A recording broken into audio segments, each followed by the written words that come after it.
வீட்டில் இந்த மிளகாயை அகற்றி தூக்கி எறிந்துவிட்டு இதை மட்டும் அரைத்தால் தான் மிளகாய். இதை சேற்று அரைத்தால் புற்றுநோய் மருந்து. எந்த மிளகாய் நம்மள கேன்சர்ல இருந்து காப்பாத்துதோ, அப்டாமினல் கேன்சர்ல இருந்து, அதே மிளகாய் கேன்சரை உண்டாக்கிரும். அதுல இதை சேர்த்து சாப்பிட்டோம். தெரியாம தான் நம்ம வீடுகள்ல அரைக்கிறது நல்லா இருக்கும் அப்படின்னு நினைக்கிறாங்க. வீட்டுல அரைக்கிறதே பெட்டர்.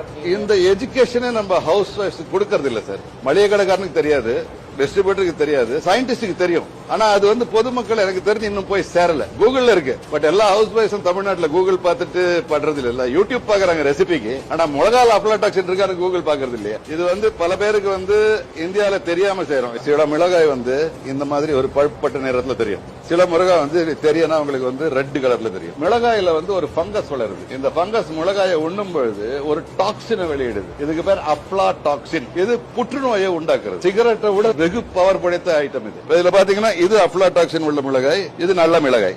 செவர்னு கருப்பு கலர்ல இருந்தா நல்ல மிளகாய். மஞ்சள் தட்டி சகப்பு மஞ்சளா இருந்ததுன்னா அது அப்லாடாக்சின் உள்ள மிளகாய்.